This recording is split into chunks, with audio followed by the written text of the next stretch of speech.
hamwe simbataza amahoro n'umutekano bijukiye iterambere nta munyamahanga zo kubakira igihugu cyacu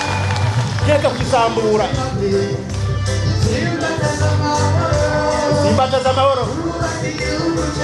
ubaka uburundi bwacu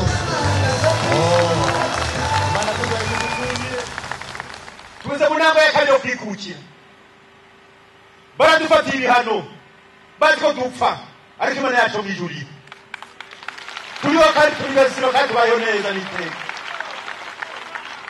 kandi tuzobaho mugwane mu ntoki Imana yakuduhaye Burundi kudutungira Imana yakuduhaye Burundi kudutungira Imana yakuduhaye Burundi kudutungira ntabwo abantu babeshwaho n'imfashanyo babeshwaho n'ubwoko bw'Imana mubitahure neza ukubaho kwacu nitubeshwaho kubera imfashanyo nitubeshwaho kubera amafaranga nibyo kuvisa amafaranga udapfa urapfa nyene ukubaho kwacu no gupfa kwacu biri mu biganza by'Imana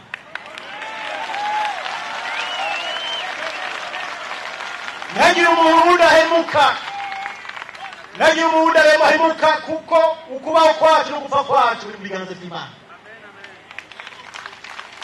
kuko ndabiri bafite amafaranga barapfa nk'abandi Imana yacu ntirenganye ukubaho kwacu no gupfa kwacu biri mu biganza by'Imana nayo natera ubwoba ikintu guhemuka bazokuru baciye umugani ngo weza guhemuka ibigori ikera